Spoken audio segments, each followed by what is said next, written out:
वृश्चिक राशि वाले बंधुओं, स्वागत है आप सभी का आपके अपने वैदिक मंथन भिंड YouTube चैनल में। तो वृश्चिक राशि वालों, इस पूरे मार्च के महीने में भूल कर भी मत जाना इन 3 स्थानों पर यदि आप गए तो आप अपनी बर्बादी को खुद अपने हाथों से लिखेंगे। जी हाँ बंधुओं, न केवल मार्च का महीना बल्कि पूरा 2025 आपका पूरी तरह से बर्बाद हो जाएगा। कारण इसका यह है कि कुछ बेहद ही शक्तिशाली ग्रह आपके पीछे पड़ जाएंगे।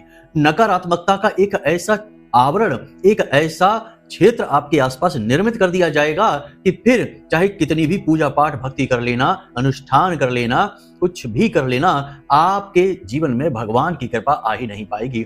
आपकी मेहनत का आपको पूरा फल प्राप्त नहीं होगा और जो भी योजनाएं, जो भी प्लान आपने बना रखे हैं भविष्य में, उन्हें करने के लिए उन सब योजनाओं पर पानी फिर जाएगा। बंधुओं, याद रखना कि इंसान से कहीं ज्यादा प्रबल शक्तियां इस ब्रह्मांड में मौजूद हैं और ग्रह नक्षत्र उनमें सबसे बड़ी भूमिका निभाते हैं।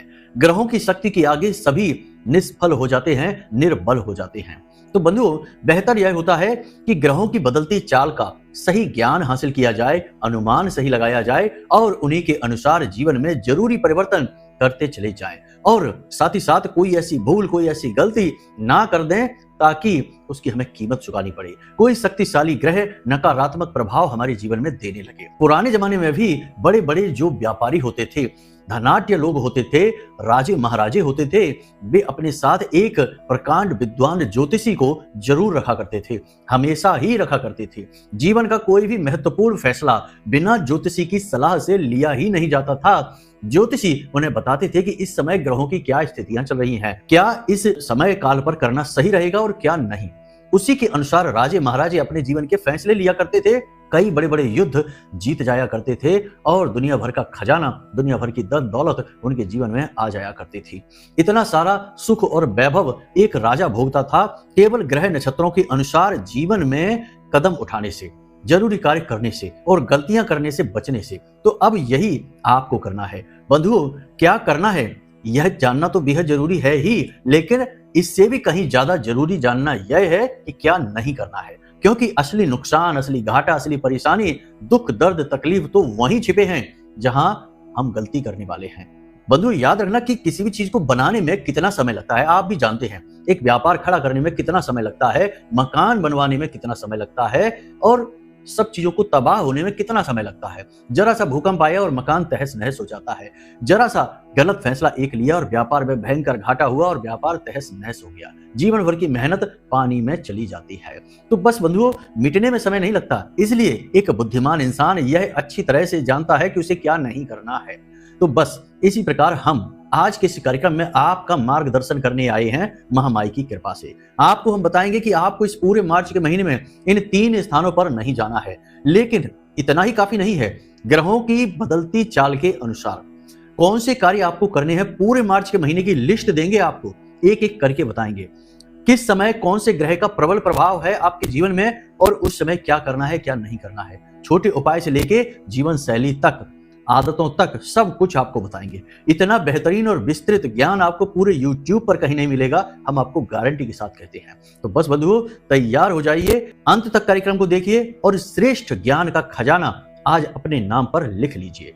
तो चलिए बंधुओं, कार्यक्रम को शुरू करते हैं। महामाई को याद करते हुए कमेंट बॉक्स में लिख डालिए, जय मां भद्रकाली कृपा करो। महामाई इतनी दयालु है कि आपके ऊपर निश्चित कृपा करेंगे, हमें पूर्ण विश्वास है। तो चलिए बंधुओं, अपने मूल विषय को शुरू करते हैं। अब ध्यान से सुनिए। कुंडली का आकलन जरूर कराना चाहिए, क्योंकि अगर आप खूब मेहनत करने के बाद भी यदि कामयाबी हासिल नहीं कर पा रहे हैं तो कहीं ना कहीं कुंडली में कोई दोष है, कोई नकारात्मक ग्रह योग है। उसका जब तक निराकरण नहीं होगा, उससे छुटकारा प्राप्त नहीं होगा, तब तक आपको कामयाबी हासिल नहीं हो सकती। उपाय चाहे कितने ही करते रहिए। ठीक है, तो प्रेम से बोलो जय माई की। जय माई की गुरुजी। इस समय आपकी कुंडली में 2 बहुत ही शक्तिशाली योग बने हुए हैं। कौन से हैं वे योग, ध्यान से समझिए। हमने पिछले कार्यक्रमों में भी इसके विषय में आपको बताया है। एक तो नारायण लक्ष्मी योग बना हुआ है जो बुध और शुक्र के मिलन से होता है, लेकिन इसके साथ राहु बैठे हुए हैं। तो जब भी कोई अच्छा कार्य जीवन में हो रहा होता है तो वहीं पर यदि कोई नकारात्मक व्यक्ति आ जाए, काली जुबान वाला व्यक्ति आ जाए, तो लोग उससे डर डर के बात करते हैं कि कहीं ये कुछ ऐसा ना बोल दे कि हंसी खुशी का माहौल नकारात्मकता से भर जाए। दुख तकलीफ आ जाए और माहौल खराब हो जाए। तो ऐसे में ऐसे इंसान से डर डर के बात की जाती है, लोग ऐसे इंसान से जल्दी पीछा छुड़ाना चाहते हैं। ऐसी ही कुछ स्थिति बनी हुई है आपकी कुंडली में। नारायण लक्ष्मी योग बहुत ही खूबसूरत होता है, जीवन में बहुत कुछ देता है, ऐसा वातावरण जीवन में बनाता है कि जातक के जीवन में पैसा खिंच कर चला आता है। ऐसे ऐसे काम जातक करने लगता है कि खुद ब खुद पैसा उसकी ओर आता है चलकर। लेकिन यहाँ पर काली जुबान वाला राहु साथ में बैठा हुआ है, इससे आपको बच के रहना है। अब इस मार्च के महीने में आप किसी नई योजना को शुरू करेंगे, कुछ बड़ा प्लान आपने कर रखा है, उस पर आप काम करेंगे।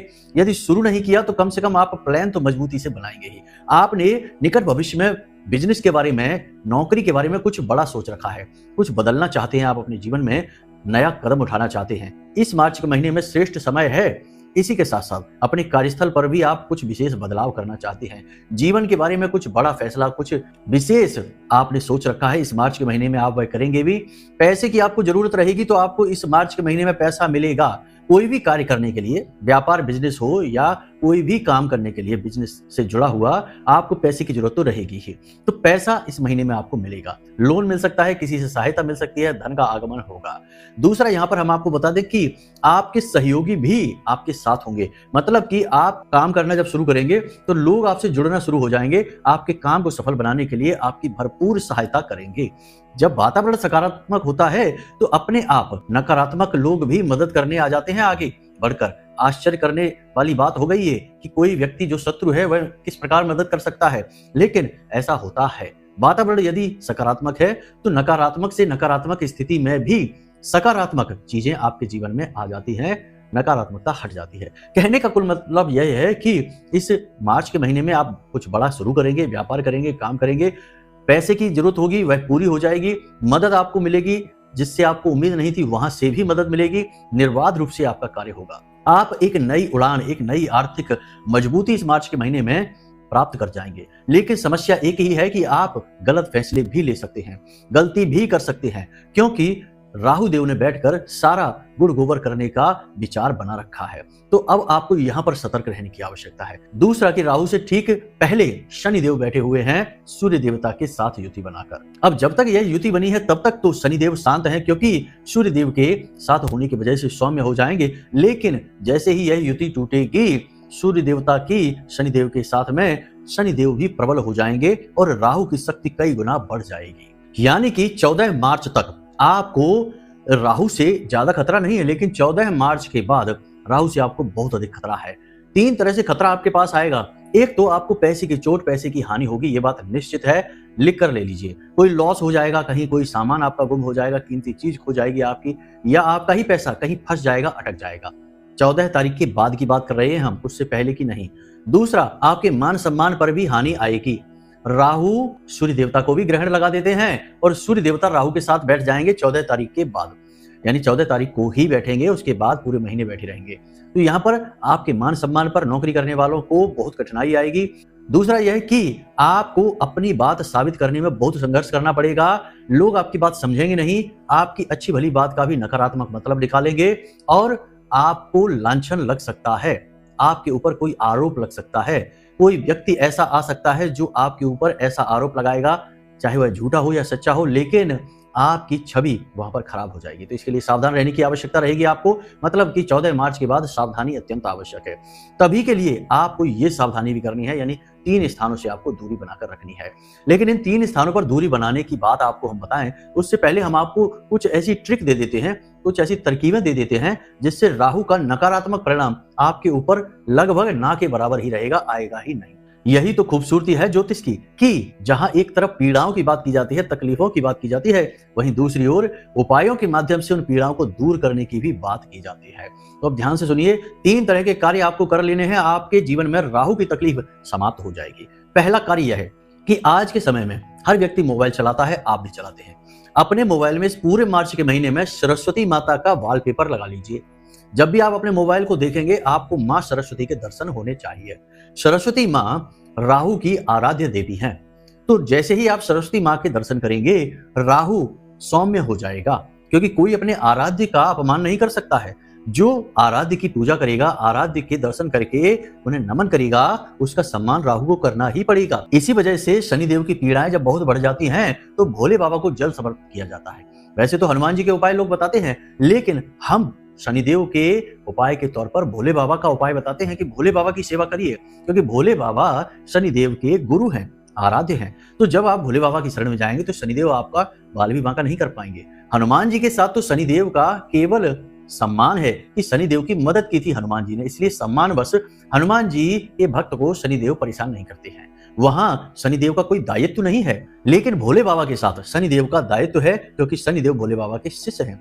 ठीक इसी प्रकार राहु की पीड़ा से परेशान व्यक्ति को सबसे पहला काम यही करना है कि उसे सरस्वती माता के दिन भर दर्शन करने हैं।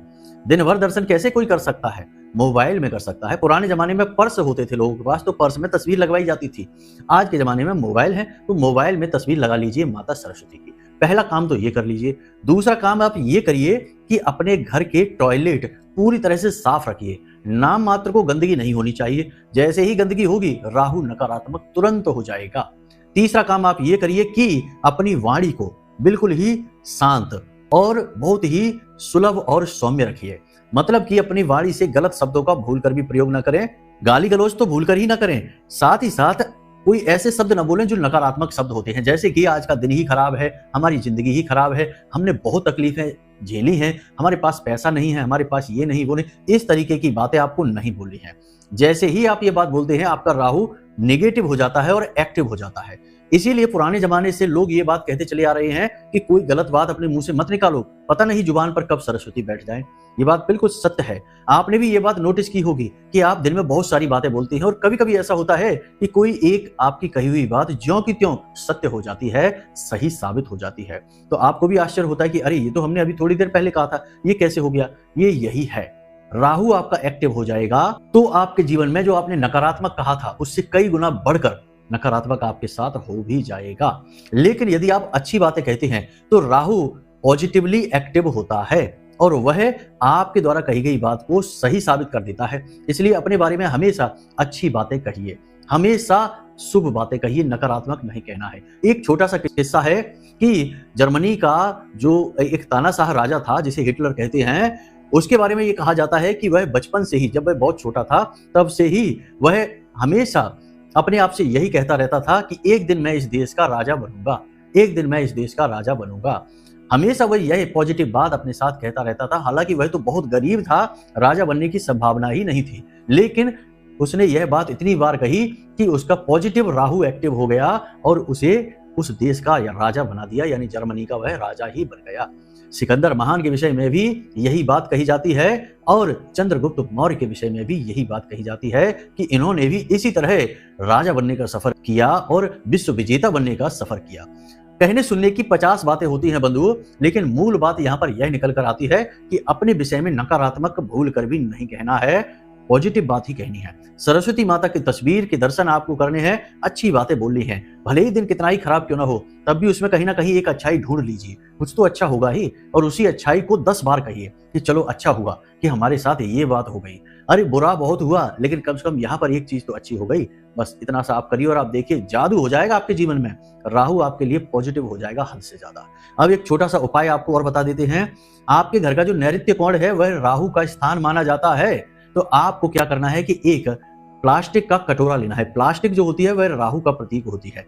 प्लास्टिक का एक कटोरा लेना है, कटोरे का रंग नीला होना चाहिए और उस नीले कटोरे में आपको नील भरकर रख देनी है। नील जो सूखा पाउडर का नील आता है उसे आपको भरकर रख देनी है ढककर, और घर के नैऋत्य कोण में जमीन पर उसे रख देना है। एकांत में सुनसान में रखना या फिर वह किसी को दिखाई ना दे, इस तरह से रखना है। और हर चौथे दिन उस नील को अपने टॉयलेट से फ्लश कर देना है, यानी बहा देना है और फिर से भरकर रख देना। बहुत ज्यादा नहीं रखना है, थोड़ी सी नील भी रखेंगे तो चलेगा। इस क्रिया को आप पूरे मार्च के महीने करते रहिए, आप गजब के परिणाम महसूस करेंगे। आपको ऐसा लगेगा जैसे कि पूरी दुनिया आपको कामयाब बनाने के लिए जोर लगा रही है। ये कहावत आपने सुनी ही होगी कि अगर दिल से कोई बात मान ली जाए तो सारी कायनात आपकी उस बात को सच करने के लिए जोर लगाती है, प्रयास करती है। ऐसा ही आपको महसूस होने लगेगा क्योंकि आपने पॉजिटिव किया तो किसे किया? राहु को किया। राहु बहुत ही शक्तिशाली ग्रह है, पूरे ग्रहमाला में राहु का कोई तोड़ नहीं है। तो बस इसी के साथ आपको खेलना है, पॉजिटिव बनाना है। आग है, आग के साथ खेलना है तो खाना बन जाएगा, और आग से खिलवाड़ यदि किया तो विस्फोट हो जाएगा, भस्म हो जाओगे। ये बातें याद रखना, ये बातें अनुभव की हैं, कहीं लिखी पढ़ी नहीं है। लिखी पढ़ी बातों की सीमा होती है और अनुभव की कोई सीमा नहीं होती। अनुभव असीमित होता है, जीवन से प्राप्त होता है। इसीलिए ये बातें हम आपको बता रहे हैं। तो इन क्रियाओं को आप करिए, इन बातों को याद रखिए। पूरे मार्च के महीने में ये आपके बड़े काम आने वाली हैं।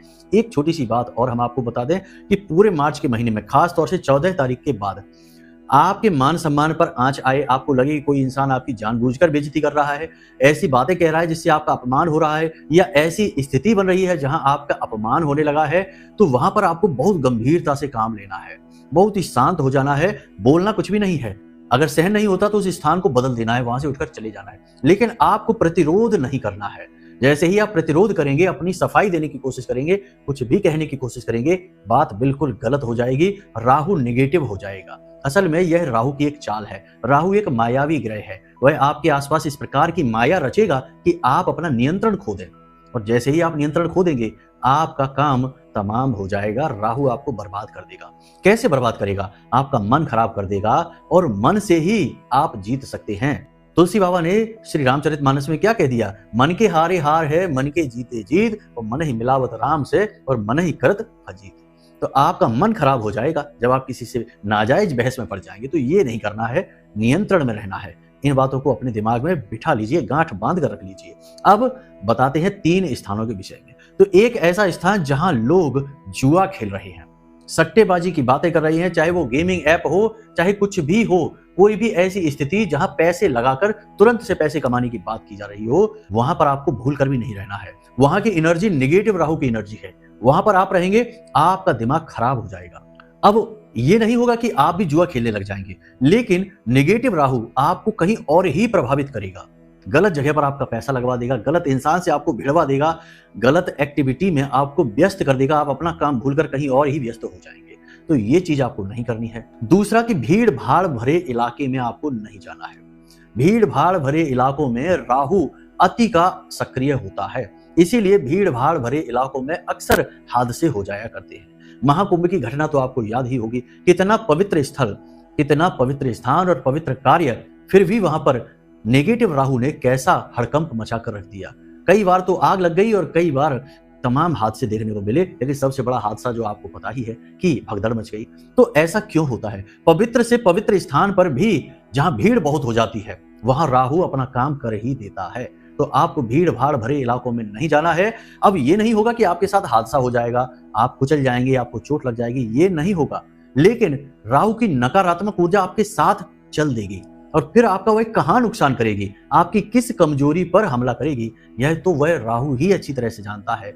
तो आपको कहीं ना कहीं बड़ी हानि का सामना करना ही पड़ेगा। तो ऐसी जगहों पर नहीं जाना है। अरे कोई बात नहीं है, दिन के दिन मंदिर ना जाइए, किसी अन्य दिन चले जाइए। देवता वही है, उसका प्रेम वही है, उसकी भक्ति वही है, आप भी वही हैं। कोई ज्यादा अंतर नहीं पड़ता है कि सोमवार के दिन ही भोले बाबा के दर्शन करने जाएंगे, बाकी सप्ताह भर नहीं जाएंगे। मंगलवार को ही हनुमान जी के दर्शन करने जाएंगे, बाकी सप्ताह भर नहीं जाएंगे। हम तो ये कहते हैं कि मंगलवार को ही ना जाओ, बाकी किसी भी दिन चले जाओ। हनुमान जी का उतना ही प्रेम मिलेगा, उतनी ही भक्ति मिलेगी, उतना ही लाड़ प्यार मिलेगा।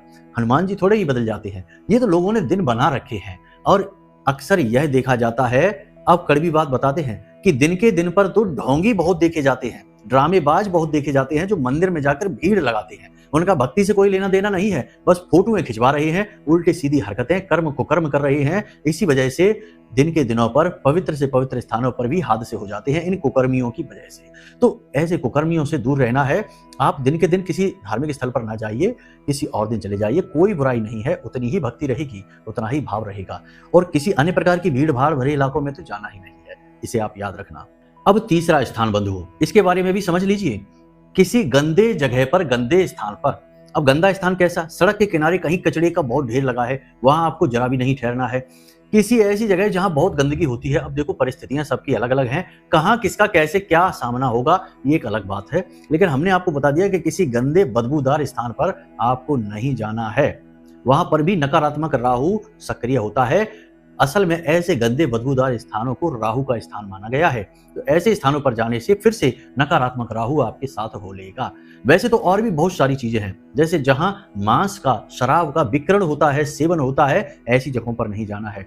होटलों वगैरह में भी आपको नहीं जाना है, क्योंकि वहां पर भी पवित्रता अपवित्रता का कोई ख्याल नहीं होता है, उल्टे सीधे कर्म हो रहे होते हैं। तो कोशिश करें कि पार्टी वार्टी के चक्कर में ना पड़े, होटल वोटलों से दूर रहें। भोजन का मन है, पार्टी का मन है तो घर पर ही कर लें, पहली चीज ये। दूसरा कि जहां पर बुराइयां हो रही हैं, लोगों की चुगलियां हो रही हैं, ऐसी जगह पर आपको नहीं जाना है। वहां पर भी नकारात्मकता बहुत अधिक है राहु की। और सबसे बड़ी बात कि जहां पर हमारे हिंदू देवी देवताओं का, हमारे भगवानों का अपमान हो रहा है, क्योंकि आजकल यह फैशन बन चुका है, लोगों को भगवान की बुराई करने में, धर्म की बुराई करने में बहुत फैशनेबल महसूस होता है। उन्हें लगता है कि हम बहुत फैंसी हैं, बहुत आधुनिक हैं, जो हम भगवान के बारे में 4 बातें उल्टी सीधी बोल देंगे तो हम बहुत पढ़े लिखे वैज्ञानिक सोच के इंसान बन जाएंगे। लेकिन ऐसे महामूर्खों को तब पता लगता है जब इन्हें दुनिया की नकारात्मकता उठाकर पटक देती है, और फिर ये नाक रगड़ते हुए भगवान के दरबार में जाते हैं और भीख मांगते हैं कि हे प्रभु हमारा उद्धार करो।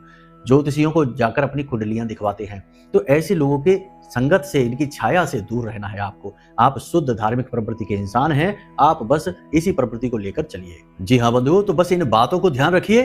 पूरा मार्च का महीना आपके लिए सोने की खदान जैसा काम करेगा, बशर्ते कि आपने इसका प्रयोग करना सीख लिया, समय और परिस्थिति की चाल के अनुसार जीवन में बदलाव करने सीख लिए।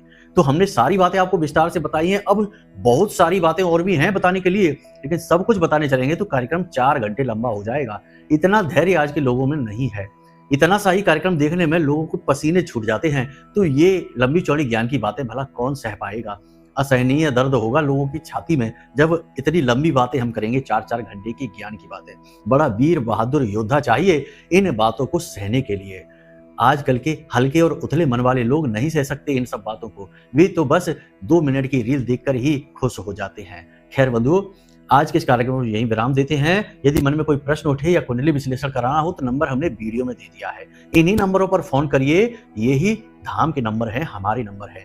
बाकी कमेंट से कहीं से नंबर उठाकर फोन मत कर देना, वरना धोखेबाजी हो सकती है, इसलिए आपसे कहते हैं। तो चलिए बंधु, आज के कार्यक्रम को यहीं विराम देते हैं। हमेशा हंसते रहिए, मुस्कुराते रहिए, सकारात्मक रहिए और महामाई पर अपनी आस्था और विश्वास बनाकर रखिए। आपका उद्धार तो वहीं से होना है। तो प्रेम से बोलिए जय माई की। महामाई आपका कल्याण करेंगे। धन्यवाद।